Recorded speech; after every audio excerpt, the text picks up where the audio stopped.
than you, Lord. There's nothing, nothing is better than you.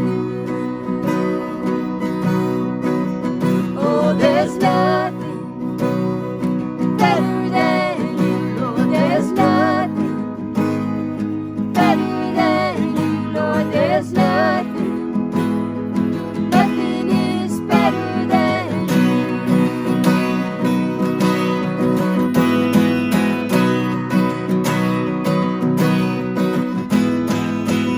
You turn graves into gardens. You turn bones into armies. You turn seas into highways. You're the only one who can. You turn graves into gardens. You turn bones into armies. You turn seas into highways. You're the only one who can. You're the only one who can. You're the only one who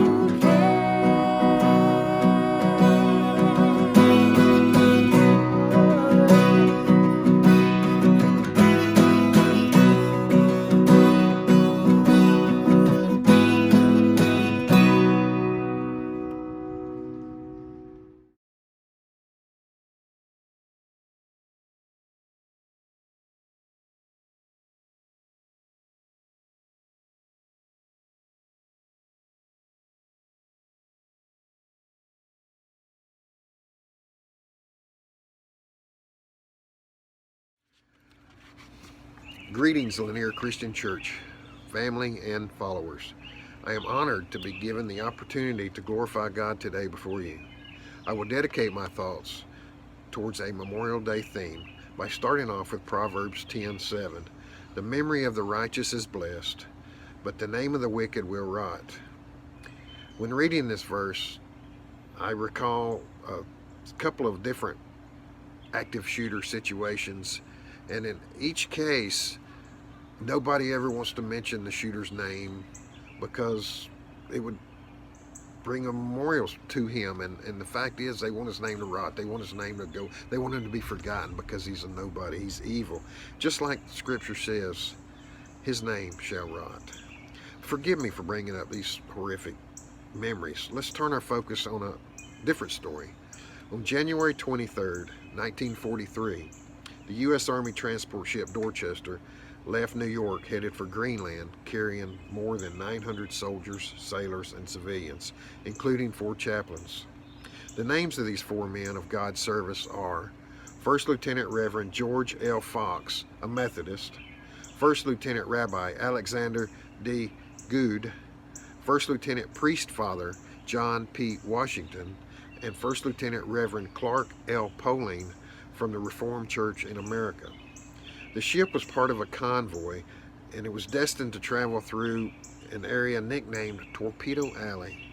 On February 3rd, 1943, just a few minutes past midnight, a German U-boat sent torpedoes into the Dorchester's hull. Almost instantaneously, nearly a third of the men were killed. The water temperature was 34 degrees that night, and the air temperature was 36 degrees. These 4 chaplains served God in the utmost glorifying way, in a calm and orderly manner, helping people board lifeboats while maintaining a sense of calmness. They offered their own life vests to those who needed, and they prayed with ones that would surely perish. Fact is, these 4 chaplains did not think of themselves. They didn't think of saving themselves. They did everything for others. They thought of others first. And of all the 902 on board, 230 were pulled from the frigid water alive. The survivors claimed that the 4 chaplains were last seen on the ship's bow just before it went underwater, with their arms locked in each other, and they were all praying, each in their own faith, praying and singing hymns, and giving themselves to God. This is a great story, and I would encourage each of you to research it further and get more detail, because there's so much behind this story. And from then on, the memorials that were built from it, and the awards that Congress had to create just for these men. My friends, these men laid their lives down for their friends. They gave all in the name of God. And that brings me to another verse of Scripture. I'd like to mention John 15:13 says, "Greater love has no one than this, to lay down one's life for one's friend." These words are quoted from the greatest warrior of all time, the most powerful warrior, the warrior that fought our battle. These words were spoke by Jesus to his disciples as he was preparing them to carry on after he was gone from them. Jesus willingly went to the cross and suffered hardship as much as any human could imagine. Jesus Christ laid down his life for us so that we may live through him in eternity with our Father in heaven. The verse that came after John 15:13 says, "You are my friends if you do what I command." What Jesus is saying here is he gives his life for you, but you have to live your life for him. Don't let his suffering go in vain. Jesus was resurrected and has a place prepared for us in our Father's mansion. But for today, let's remember those heroes that gave all for you and for me. And never forget that there's one placed above all others. Let's remember him first, Jesus Christ, who died for us, and we should live for him in all that we do.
is running after, it's running after me.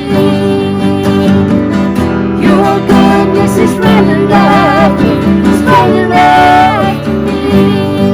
With my life laid down, I'm surrendered now, I give you everything. Your goodness is running after, it's running after me. Your goodness is running after, it's running after me. Your goodness is running after, it's running after me. With my life laid down, I'm surrendered now, I give you everything. Your goodness is running after, it's running after me. Though my life you have been faithful, though my life you have been so, so good. Every breath that I am in you, I will sing of the goodness of God. I will sing of the goodness of God. I'm gonna sing of the goodness of God.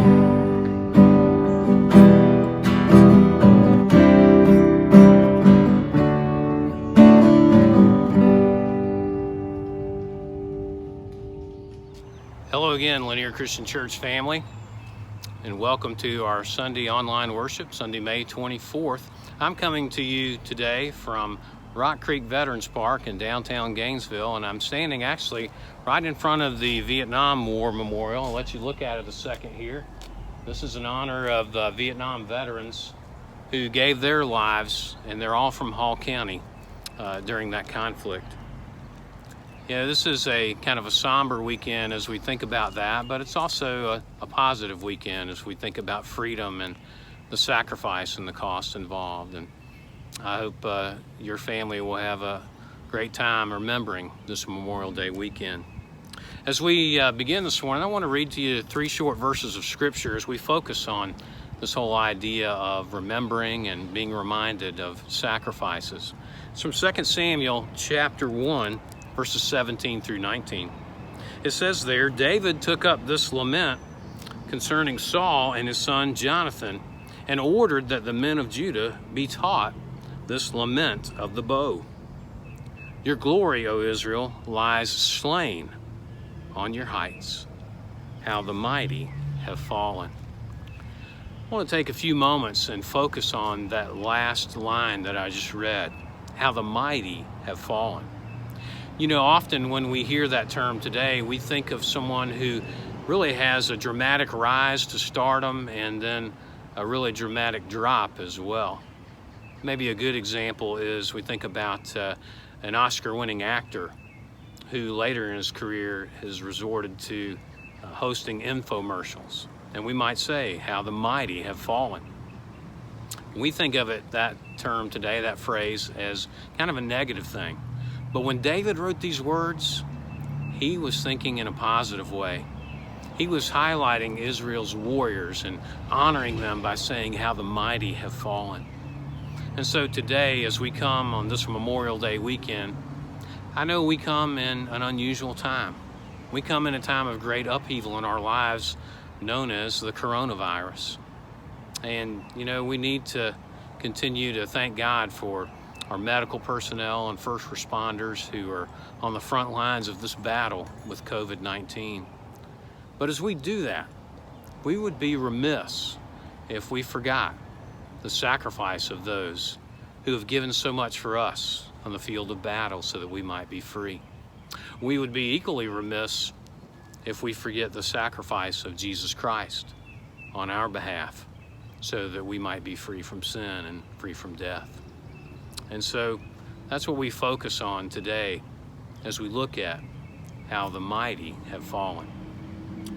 You know, as I've mentioned, in the past, I like movies. I like to go to movies. I like to go with my son, Ethan. We do that quite often.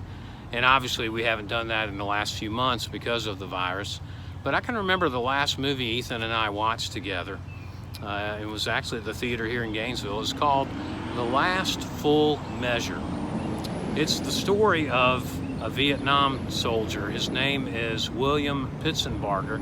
He's actually a member of the Air Force, and he had an unusual role, a specialized role. He was known as a pararescueman. Now, what a pararescueman did during that war was they were assigned to a helicopter, and usually their helicopter would be called into battle to evacuate troops that were wounded on the ground. And they would do that by lowering a cable, and the soldiers on the ground would attach the wounded soldier, and he would be hoisted up into the helicopter and later taken on for treatment. Well, on April 11th, 1966, William Pitsenbarger and his crew got a call to go to the scene of a battle where a group of American soldiers were on the verge of being overrun. They were surrounded, the casualties were mounting, and so they went to that scene. And the first casualty they pulled up from the ground on this cable was the unit's medic. And at that moment, William Pitsenbarger made a fateful decision. Knowing that the men on the ground no longer had a medic, knowing that he had medical training, he made the decision to go down on the ground with these men, leave the relative safety of the helicopter, and be with those men who needed a medic. Unfortunately, William Pitsenbarger did not survive the battle. But years later, he was awarded the Medal of Honor for his bravery and his unselfishness as he thought about those men. You know, as we think about William Pitsenbarger today and others like the men whose names are on the wall behind me who have sacrificed for our freedom, we're reminded of this song that David shared about Israel's fallen warriors. And specifically, he was thinking about King Saul and Jonathan, who was also Saul's son and David's best friend. David thought it was fitting to remember these men. And so this song really encourages us today to remember those who have sacrificed for us, to remember what they've done so that we can be free. David did that. As a matter of fact, if you read in verse 18, the scripture that we read this morning, he ordered that the entire nation learn this song so that they wouldn't forget that others had sacrificed for them. And that's so important to remember today. David thought it was fitting to do so, and he describes Saul and Jonathan as your glory, Israel. Your glory lies slain on the heights. Well, not only does this song encourage us to remember the sacrifices of the past, but more importantly, I think, it reminds us of what Jesus has done for us. As we think about this song, you know, there are a lot of similarities between the deaths of Saul and Jonathan and the death of Jesus. Saul and Jonathan, the scripture tells us, were killed on a mountain called Gilboa. Jesus was slain on a mountain called Calvary. Saul and Jonathan were fighting to try to rid Israel and free her of her enemies, the Philistines, and their tyranny. Likewise, Jesus died so that we might be free from our enemies, sin and death. And then a third similarity is that David calls Saul and Jonathan your glory, as I mentioned earlier. And today, we call Jesus our glory because of what he has done for us, because he's provided an opportunity for us to live in heaven with him and to have an abundant life here while we're on this earth. And so there are some similarities of these two sets of deaths, but there's one major difference. You see, Saul and Jonathan didn't know ahead of time that they were going to give their lives for their nation. But Jesus knew ahead of time that he was going to suffer terrible pain and a brutal death for you and for me. And yet, he did that anyways. You know, the writer of Hebrews describes the thoughts of Jesus as he went to the cross. In Hebrews 12:3, it says there that Jesus was one who, for the joy set before him, endured the cross. What was the joy set before him as Jesus went to Calvary and endured that horrible pain. That joy was you and me. That joy was knowing that what he was doing was providing a chance for us to have relationship with him and to be in eternity with him. You know, as we think about Memorial Day and we think about the military and acts of valor, often what comes to mind is this idea of being awarded medals. A lot of these soldiers who have sacrificed so much were awarded medals and for their courage and their bravery. You know, several years ago, the Christian music artist Russ Taff wrote a song called Medals. And his premise was simple. With all that Jesus has done for us, how come he never received a medal? And he writes in the song, I'll share a few lines from this song with you. He describes Jesus as a man of love and a man of peace, a man who will fight for your release. And later in the song, he describes Jesus as one who is not afraid to look you in the eye and say that he's not afraid to die. And then at the end of the song, Russ Taff comes to a brilliant conclusion. He concludes that the reason Jesus wasn't awarded any medals at Calvary was because you and I are his medals. We are his walking medals today. And I want to encourage you, church, as his medals, let's live like his medals today. Let's be thankful and worship him for what he's done. Let's serve others in his name. And most importantly, let's share his message with people. Let's let them know that the same Jesus will look them in the eye and say he's not afraid to die. And he's backed that up. He's proven that over and over again. And so this Memorial Day weekend, the Song of David causes us to remember the sacrifices of the past. It also causes us to be reminded of what Jesus has done for us. I pray that you will go out and with your family and enjoy this weekend and be thankful for those who have sacrificed for you, and also to be reminded of what Jesus has done and thank him as well. I hope you have a great Memorial Day, church family. Always know that we're here for you. We love you, and we certainly look forward to being back together as soon as possible. God bless.